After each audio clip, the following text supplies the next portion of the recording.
hindi talaga makaya. Oo. Uh, dapat 7 lessons siya, pero hindi makaya because we have many holidays. So, I cut it into 4. So, for prelim, we will have 4 modules or 4 lessons. So, this time, we will not waste the time. I will be going to discuss to you module 3. Kasi in our LMS, I already posted there the module 4. So, all of the exam was get or I will get the examination on your copy inside the LMS, doon sa mga lecture na type. Wala na akong kinuha na iba, kundi doon lang talaga sa LMS para fair ang laban. Okay? Kung ano yung copy na meron kayo, yun din ang ating examination. So for Module 3, it talks about the type of assessment. I hope you can see my PowerPoint. Ayan. May nakikita kayo? Wala. Hello? May PowerPoint ba? Wala pa, sir. Wala. Wala pa, Wala, Mas sir. So, for 2 meetings, this Monday and Tuesday, magle-lesson tayo, 2 lesson para hindi nyo ako sisihin na bakit sinali sa exam na hindi ko na lesson. So, dapat i-lesson ko muna para on Wednesday, mag-ano na tayo, review. Sasabihin ko yung types of exam na gagawin ko. Okay? Wait lang. Naman yun. Hindi man nag-hang diri ang internet connection. Sige, wait lang.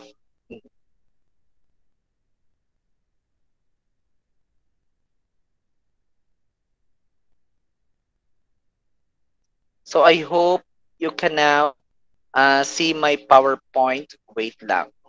Ayan. Sana maglabas na. Is it visible na in your screen? Hindi pa po, sir. Not yet, Hindi sir. pa rin. Oh my goodness. Ano kayang pwedeng gawin dito? Paano mag-share? Wait again.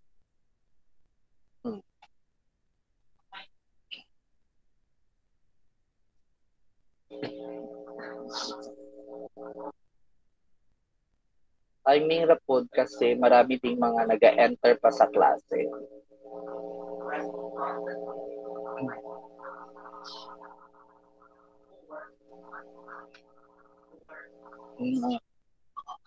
Kaya naman, Mark Hill, stop sharing. And wait.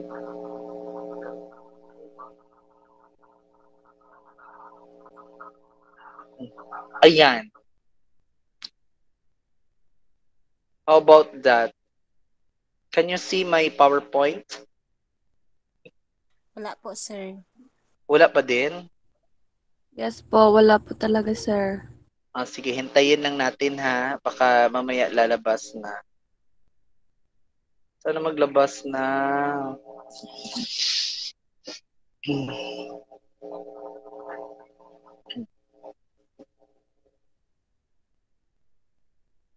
Ba ito?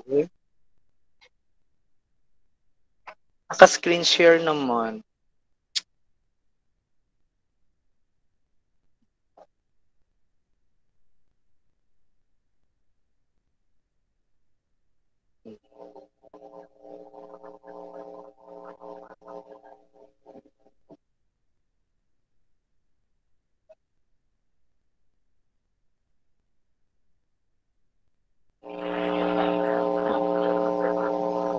Pwede na mag-change tayo ng Wi-Fi.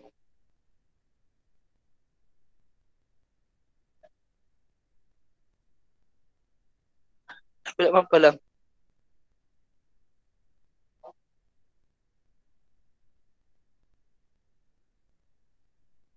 Ayan. I hope you can now see my PowerPoint. How about that? Ara siya, sir, pero ga-loading pa siya, sir. Okay, sige, let's wait. Sana may successful na. Yun lang pala, mag-change lang ng Wi-Fi. Kanina kasi I use Globe Wi-Fi, but now Saan na? Meron na ba? Wala pa din? Wala pa, sir. Wala pa po, sir. Wala pa rin, sir. Oh my gosh. Yung mukha mo pa yung lumalabas. Dalangit class ha. Salamat sa pag-bear. Hinay kasi ang internet dito sa school. Palagi na lang ganito ang issue dito. Connected naman. I-disconnect ko siguro muna yung isa para doon ako. Ayan. Sana mas malakas itong wifi na isa.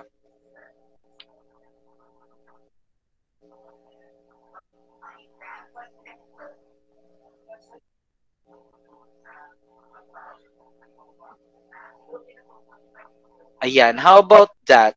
Meron na ba? Wala pa din?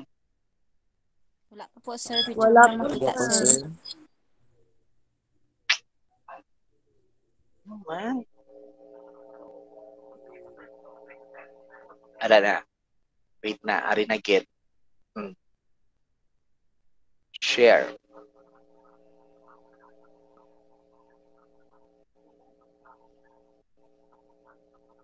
Yan. Supposedly naka-screen share na ako. Ayan. Thank you, Lord. Ayan na, sir. Ay, successful. Okay. So we will not waste the time again. So we will going to discuss now the types of assessment. You know what, Laz? I realized na no, sobrang pala ako ng discussion ng first day. Kasi dapat supposedly I will be discussing the first or introduction in assessment. Pero na sobra-sobra mga na-discuss ko. Pero okay lang yan, no? At least from time to time, we are recalling our previous lesson. So what are the types of assessment? So since we are now in the 21st century, so let's focus thoughts for the 21st century. So for our goals, please read that, Miss Remalin, the first bullet. Examine current research, findings, and recommendations associated with assessment practices. Okay. Number 2, Gloria, please read. Provide teacher with an overview of a variety of assessment options. Okay, so let's assume that later on you will become teachers. So we will going to provide you some overview of the variety of assessment options. And the last, ako na lang, you will going to create a shared vision for school-wide use of data from formative assessment. Now, our essential understanding for this lesson is you will going to improve through interactions with teachers skilled in the use of a variety of assessment options, and also how assessment information is used is more important than its format, and later formative assessment has a positive effect on student learning. Okay, so first let's have a question: agree or disagree? Who can answer? Teacher questions posed to the class are an invaluable source of assessment data. So for example, when you pose a question, the teacher question posed to the class are just invaluable source of assessment data. Agree or disagree? Who can answer? Disagree. Orodel, why disagree? I disagree, sir, because the posting of questions of the teacher will serve as will serve as also an assessment if the students really learn or really know the particular topic that the teacher will discuss. Sir, that's all. Thank you. Okay, very good. At least you have the idea, correct? Next question. Written pre-assessment provide the best evidence of student skills and knowledge. Yung mga written pre-assessment, meaning pre-assessment mo na siya, hindi pa na-discuss. Written pre-assessment provides the best evidence of student skills and knowledge. Agree or disagree? Agree, sir. Why, Janelle? Sir, for me, written for assessment is the best way to check if your students really have a prior knowledge with regards to the topic that you are going to discuss in the Okay. in the discussion, sir. Okay. Pero please take note with the word best evidence, no? So, pwede din siya, best evidence siya, kasi nga parang it check the prior assessment or prior knowledge of our students, no? Mm-hmm. Okay, sige. And last one is the nature of feedback is more important than the quantity of feedback. Agree or disagree? Yung feedbacking is more important. The nature of feedback is more important than the quantity of Ag- feedback. Yes, Johnny? I agree, sir, because it is not about the quantity of the responses, but it's about the quality of the response. Okay, sige, very good. At least you have now the ideas, okay? So what are the key steps, no, in assessment? So first is where the learner is going. Yun man talaga pinaka-target natin. Where the learner is right now and how to get there, no? Kaya nga in our assessment also we have the pre-assessment kung we will going to check where is our learner now. So where the learner is headed. So of course, the mastery of some curriculum goals. What else? The creative and critical thinker. They should become innovator and a problem solver. Actually, these are just the 21st century skills. They should be an effective communicator and collaborator. Kaya yun ang pinaka main purpose why we have education. Another one, they should be globally aware, independent, responsible learner and citizen. And the last one is, of course, we teach our students to become the lifelong learner. So where is the learner right now? Where the learner is right now. So first, they should have the mastery of learning goals, 21st century skills. We can have the diagnostic assessment, the division-wide assessment, the summative assessment, formative assessment. Also, we can have the informal assessment by teachers, classroom assessments, common assessments, performance assessments, and professional judgment of the teacher. So how to get there? So of course, we have here the analysis of data from formative assessment, the use of formative assessment to differentiate instruction, the additional support for students who have not mastered content and skills on our ongoing teacher assessment.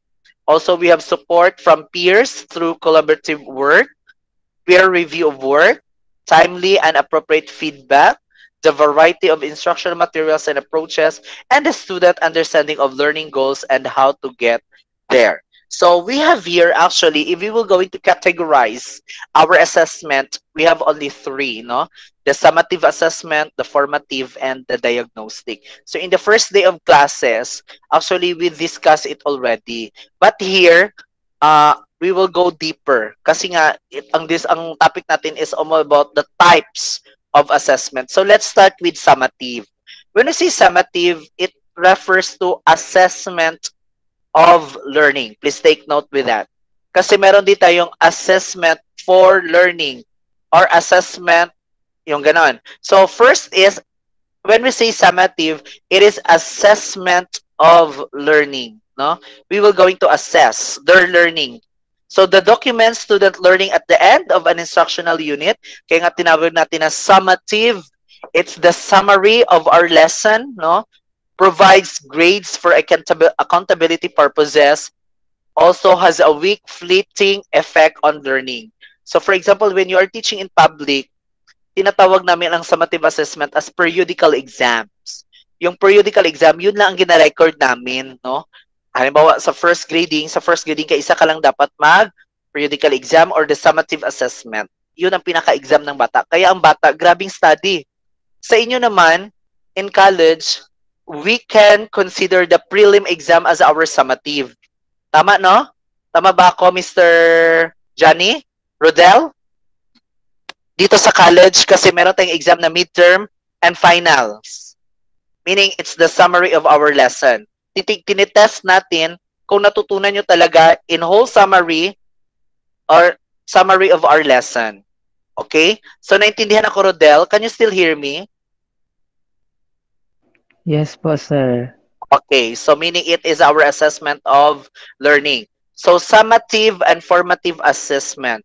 What do the experts say about this? So let's have here James Popham provides an overview. So for him naman, formative assessment from the word itself, form, meaning it used to inform instruction, no? Assessment becomes formative when it is used to adapt teaching to meet learning needs. Halimbawa, sa kalagitnaan ng lesson mo, you want to have a role play, no? You role play the lesson for today. May mga ganon. So meaning, formative from the word itself is used to inform the instruction. Used to inform instruction. Kung kanina si summative, ano ganin yung si summative? Assessment, Of Johnny? learning po, sir. Yes, learning. Rodel. Yes, assessment of learning. Si formative naman is used as our assessment for learning. So grabe no, kahit sabihin natin, anong tawag natin yan sa English yung mga for and of? Sige nga, kung may natutunan kayo sa mga major class nyo, anong tawag dyan? Is it, kanang mga English teachers, ano kayong tawag sa of, for, mga ano na sila? Oh, sige. May nakarinig? Ano daw? English major. Conjunction po, sir. Those are what they call, according to them, coordinating conjunctions. Pero nagaiba kasi ang meaning niya, no? Kung kanina, assessment of learning, this time, assessment for learning. Kasi we are very particular with the conjunctions used in a sentence. Ay, pati ako doon nag-English major na lang ito ba? Pero madali lang man din siyang intindihan, class. Kasi assessment, formative means assessment for learning. It identifies students' needs and guides instruction on an ongoing basis. Meaning, kahit nakalagitnaan ng lesson mo, kung need na talaga for assessment, pwede. Kaya nga sabi ko dati, do we need to record or do we need to write in the class record our formative assessment? So kung everyday ka nag-lesson, everyday you will going to provide a formative assessment, so mapupuno yung class record natin. Kasi, ano pa, ang ibig sabihin ng formative assessment, it provides specific, timely feedback to improve student learning or has a strong, positive, and long-lasting effect on learning. Kaya gani, in part of our lesson plan, sa part 4, on the evaluation, you should have your formative assessment. Actually, ang ginagawa natin sa lesson plan is a type of formative assessment. Kasi gusto mong i-assess right after your lesson kung may natutunan ba ang mga bata, 'di ba? Kasi si Samat kasi they will going to read pa and review, no? So, for example of an assessment for learning, here is a classroom example. According to William and Black, tinawag nila itong the power of feedback. So, students given marks are likely to see it as a way to compare themselves with others. Those given only comments see it as a helping them to improve. The latter group outperforms the former. Who can give the idea about this statement of William and Black? The power of feedback. Again, students given marks are likely to see it as a way to compare themselves with others. Those given only comments see it as helping them to improve. The latter group outperforms the former. Oh, sige. Kasi as teachers, sometimes, for example, when we check an essay, when we check a paragraph, a story, di ba, we should give feedbacks. Now, yun ang sinasabi ni William and Black, yung the power of feedback. Now, who can explain with this passage? Ano, wala. Gid mga major in English. I want your participation.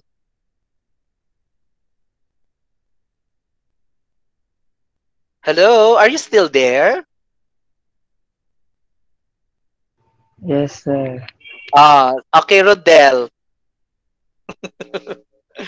Is it really is it true that when we give marks, some students, they see it as a way to compare themselves with others? Kasi ang pinaka-purpose ni teacher, bakit tayo nagabigay ng feedbacks? Di ba kailangan mo man talaga mag-comment, okay, you're wrong on this sentence, wrong grammar, okay, lacks of punctuation marks, it needs capitalization, di ba, mga grammar, no? Pero for the vision of other students, they think as ano lang, parang feedbacking is just to compare. Di ba, nag-compare magandang estudyante, no? Ay, damo mali ka. Grabe ang comments sa'yo. So what can you say about that? Yung the power of feedback. Do we need to tanggalin, no? Yung mga feedbacking or kailangan talaga siya kasi it helps? Needed Help po, po, sir. Why needed, Miss Mary Jane?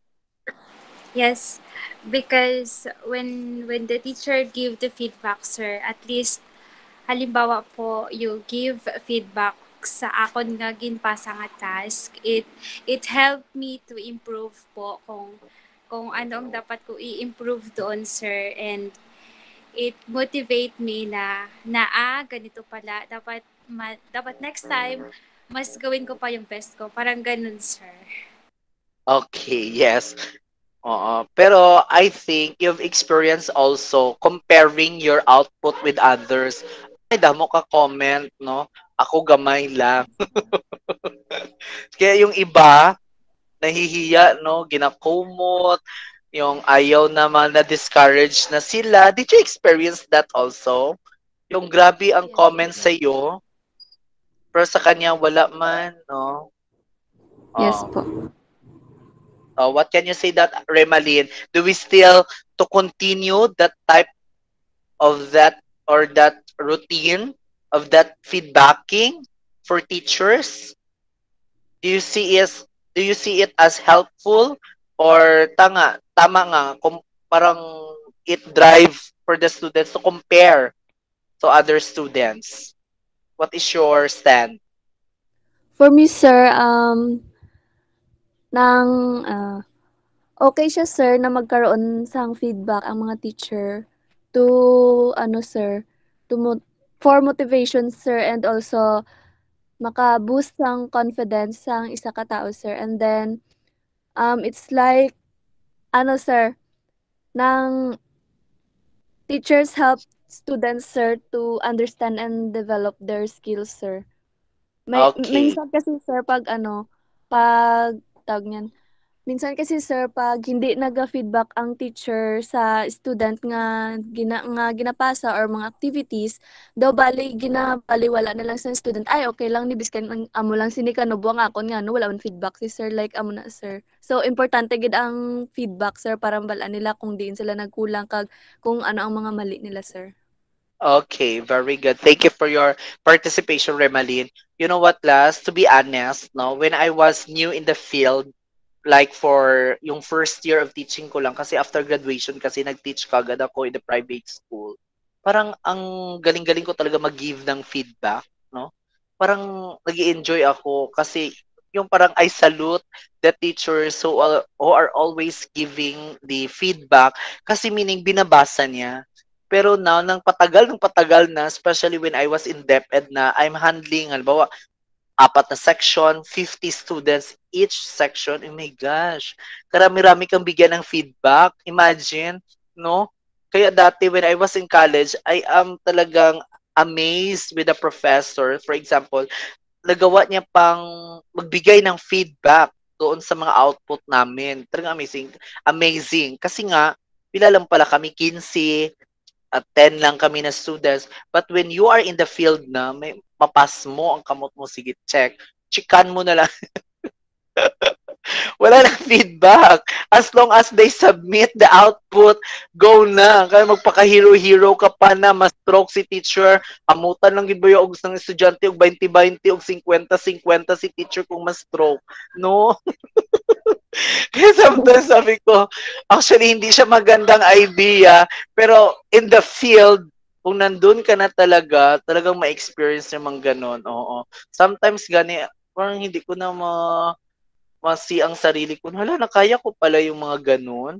Kung may ganitong gawain, may mga feedbacking, hay na lang. Okay, sige, natanong ko, are you sure na gusto nyo talagang tanggapin ang course na ito or ang work na ito? I think you have the chance pa naman to shift kasi second year pa, no? So sure na ba talaga kayo na maging teacher kayo? Kaya nyo mag-check ng 200 ka papel, essay, nakaparagraph? Ma-check nyo lahat? Lahon, sir. Kaya ano nyo, mabakal ka Kaya ballpen, sir. maubos gid ang 10 ka red ballpen, sige check isa-isa, no? Kasi kaya sometimes kung mapagod na ako, nagiging harsh din ako in comment. Pero hindi maging totally harsh ka talagang, what the, may mga ganun na mga pa-comment, no? Dapat na ba, okay, very good, but, okay, let's continue. Sige. So what are the uses of assessment? So the same assessment can be used for a variety of purposes. Examine the assessment on the next slide. Could it be used for a diagnostic? O, mamaya ipakita ko sa inyo. Or a pre-assessment, a formative or summative. Okay. Ito halimbawa is an example of an assessment. So, ang isasagot nyo, is it diagnostic or pre-assessment, a formative or summative? Okay, who can read? Mary Joy. Please read and give your answer.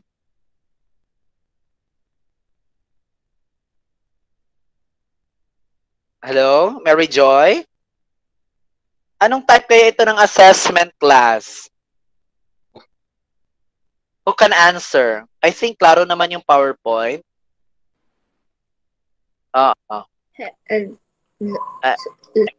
So robot lagi gay na klaro pa man Mary Joy kayo ginapamangkot na ka na. Yes. No, sir. Ano kayang type ng assessment yan? Is that formative, summative, or diagnostic, or pre-assessment for you? Lahat yan, sir. Isa lang man naka-question. Number 1, which sentence uses correct subject-verb agreement? Yung ABCDs, actually yun ang mga answer na. So, ang ginatanong ko is the totality ba? Anong type kaya yan ng assessment for you? Can we consider that as formative, summative, or diagnostic? I think diagnostic, sir. Why?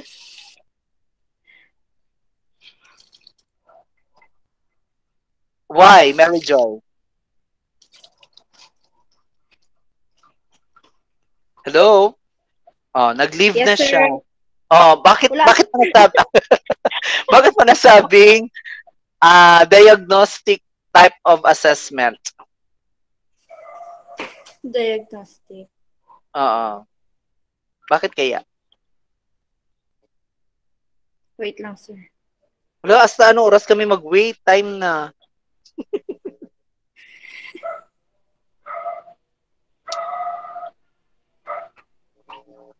May pang-ido, nag-answer. Yes, what is your idea? How about you, Rimalin? Ikaw, Rimalin, sige ka lang katawa, dira. Bagi nakatawa na si ano. siya, sir. For you, what type of assessment is that? Yes? So, gina-evaluate niya, sir, isa ka student and knowledge. Wait lang. So, actually, class, it's depend on the teacher. No? Yes, correct ka. Pwede siya maging diagnostic kasi or pre-assessment, titingnan niya kung may knowledge na siya about SVA, right? About subject-verb agreement. Tama? Kasi higher na rin ang question na ito kasi tinatanong dito, which sentence uses correct subject-verb agreement? Meaning, dapat yung bata marunong na siya sa rules ng SVA. So, mataas din ito na question. So, pwede siya diagnostic. Oo, pwede siya diagnostic or pre-assessment kung may prior knowledge na siya sa SBA. Actually, pwede din siya natin gamitin as formative. Malay mo ang lesson ni teacher for that day about subject-verb agreement. O ganyan ang kanyang, ang kanyang assessment. O pwede siya formative. Pwede din siyang summative kung isasali niya sa exam. Kasi kami, when we say summative exam, pwede kami actually magkuha sa mga formative assessment mo. I-compile mo lang lahat, summative na siya. Oh, kagets na. Mary Joy, o Sinelia. Hello? Can you Yes, still hear sir. me? Oh, yes. So meaning it rely on the teacher. How will you use your assessment? No? Depende pa rin sa iyo. Okay, so what is the role of the teacher? Of course, we are here to clarify and share learning intention and success criteria. We are also act as the engineering effective classroom discussion and task, providing feedback that moves learners forward, activating students as own of their learning, and activating students as instructional resources for one another. Kaya gani, tama lang talaga na meron talagang World Teachers Day. It's because maraming role si teacher. We cannot produce doctors, engineers, lawyers without teachers. Tama ba ako? Agree or disagree? Agree, sir. Agree. Yes, of course.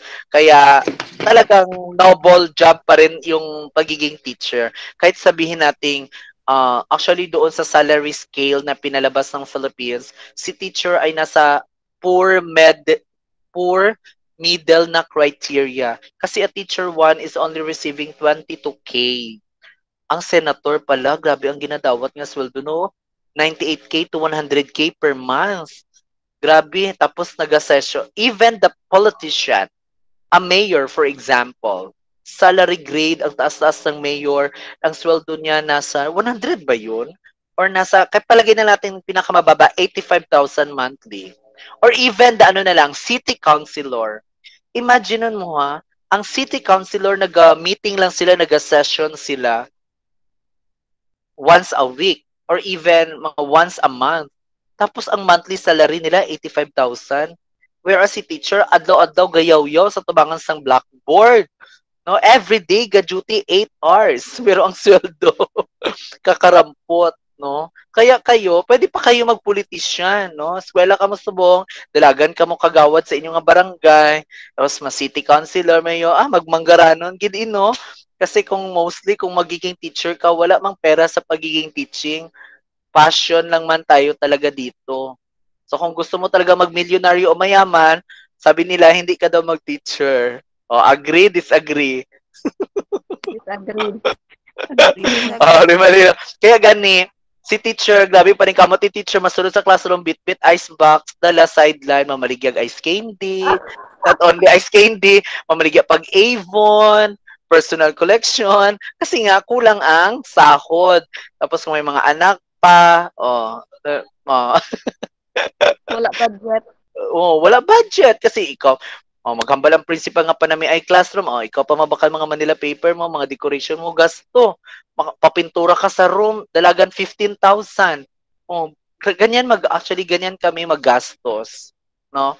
Pero kung love mo naman kasi ang work mo, hindi mo na siya ma-feel, no? Okay, kaya ganit kayo, ginapa-realize ko sa inyo, kung gusto nyo ba talaga ang ang course na ito, kasi since second year na kayo, meron pa kayong time mag-shift. At the same time, yung talagang desididong-desidido na kayo kasi we are creating good teachers talaga, no? I mean passion. Magsabi ang principal, i-assign kita doon sa bundok, 3 sapa paagyan, kabayo lang, walang kuryente ang school, wala printer, wala laptop. Sugot ka, no? Wala kuryente ang school, maraming ganyan ng mga schools. Yun ang mga totoong service talaga. Meaning we are poor here in earth, but later on you will going to get your crowning glory. Kaya at least na turuan mo ng mga bata ng maayos, 'di ba? Naturuan mo siya magsulat, naturuan mo siya mag-English in proper way. Kaya yung mga bata, mahirap nilang kalimutan yung mga teachers nila na magaling talaga magturo. Yung na-touch talaga yung heart and brain. No, nakapagbigay ng magandang assessment. Kaya itong subject na ito is very important. When you become a teacher, you should be a good creator of your assessment. Kasi depende sa need. No? Kung nagtuturo ka sa mga bundok, anong assessment ang pwede kong gawin? Alangan magpa-assessment ka doon ng mga PowerPoint presentation, nga wala ganit sila mga cellphone and laptop. Yung mga ganun. So it's up to the teacher. So, there are some research recommends for a teacher, no? Dapat a teacher should be a good in art of questioning, no? Magaling tayo magtanong ng magtanong. The use of formative assessment data to modify your instruction. Pwede din kasi yon, no? What else? We should active involvement of students in the learning and assessment process. The use of a summative assessment formatively. And also, we have here the descriptive feedback. Okay? Time na ba? Wala pa. Malapit na? Malapit na, sir. 8:45. Okay. So I have here a question. Bakit nagpilit yata dyan ang PowerPoint sa inyo, no? Kasi nakikita ko sa cellphone, nagapilit siya. Dito sa akin, diretso na. So, what is the question? How does a teacher gain information about student learning by asking questions? May mga learning ba? For example, a teacher will always ask questions to the students. Meron ba? How does a teacher gain information about students learning by asking questions? Paano? Magchismis ka gani sa piyak mo balay, sige ka pamangkot, may gain ka gani information. Diba? Tama ba? Yes. Hello? Yes, Remaline, how? Bakit kailangan magtanong ni teacher?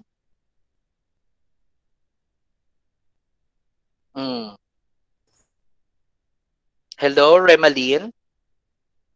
Parang silent dito ang best in recitation. Si Junel J. How can a Sir? teacher, yes, for you, how does a teacher gain information about student learning by asking questions? So for me, sir, no. So for me, sir, the teacher can get information on students' learning by asking questions. By the students' answers, sir. Through their feedbacks, the teacher can assess where is the knowledge from on what level of knowledge does the student have, sir, in that particular lesson. Okay, very So sir, good. thank you. Yes, kaya gani, for example, in your lesson plan, the first part is, aside from checking of attendance, prayer, you should have the review of the previous lesson. The next part is your motivation. Ako, kasi 5 minutes lang man ang motivation, dapat madaling-madali lang just to motivate your students. Ako dito, usually ang motivate ko talaga is asking a question. No? Dapat we should ask some question. For example, look at your surroundings. How many butterflies are there in the trees? Mumumusin na. Di magsabat-sabat tayo ng mga bata, no? And after that, what will happen to the butterfly? Kasi, kasi it's part also of the assessment kung gaano na sila kagaling, no? Paano na, saan na talaga yung naabot nila. So, also, the questions matter, no? Spend more time formulating higher level questions. Hindi lang puro what, kasi those are just basic questions. Increase wait time so students have longer think time. Hindi nga pa ura-ura dahon. What is your answer, Mr. Ano? And expect all students to answer the questions and consider adopting a no hands policy. Oh. Kasi part din ng iyong management, no hands policy. So how could this be used? Okay? May mga ganon. So ito lang. So in conclusion, before we end, a formative assessment is after the instruction, have students complete some test items, no? Review students' work, but do not mark particular items as correct or incorrect. Indicate number of correct answers on the paper, and return the papers and have students identify and correct their work in collaborative teams. So it is very important talaga na when you are a teacher, you should return the output of the students. Huwag mong itago sa parador mo. Kasi how they will going to learn, no? How they will going to reflect themselves nga tama sila sa amo nga particular nga exam. Meron ako pa kilala nga teacher nga wala yun na ginabalik. Diba kayo? Did you experience that also? Na one of your teachers hindi yan na ibalik ang output? Yes po. Pero ba? So, dili no, klaro no, sa formative assessment that you should return. Pero sir, mayroon man gid time nga kung damo-damo ka chikan, hindi mo dayon mabalik, pwede yun, pero dapat you should have a target na mabalik mo talaga, no? Oh, para gani sa Ba't sir inyo, sunog? ginasunog na lang. Kaya wala na nabalik, natapos na lang. Supposedly sa inyo ganing nga assignment sa activities ninyo ng mga assignment na dapat i-check ko yan pero since busy pa pero I will talaga try na before examination or after the exam I will be going to check all of your activities. Oo. Pero Damo po kami activities sir, wala na sila sa imo.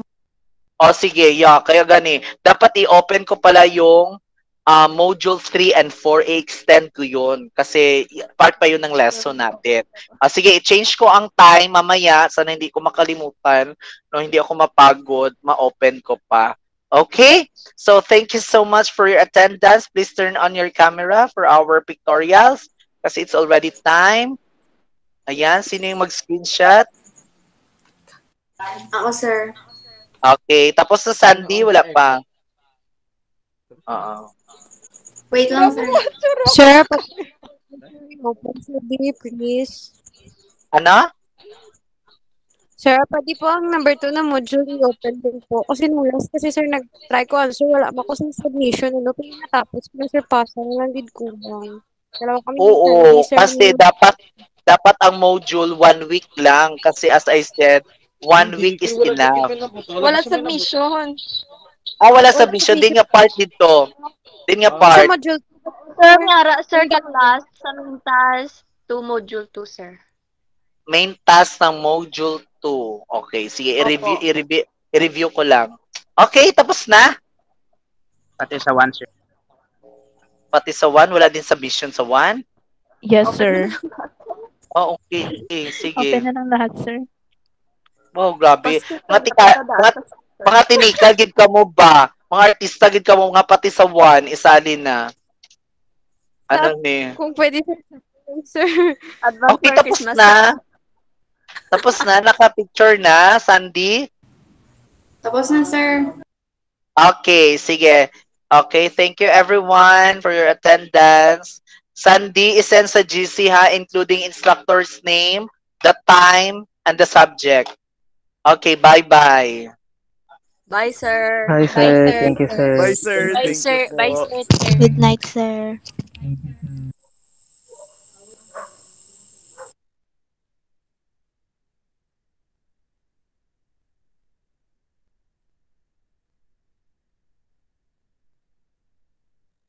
Bye, Junel.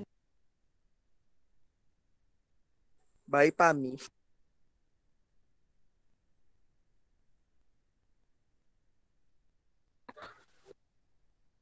Hi, Ma'am Mary J. Hi, ma'am.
Do you feel the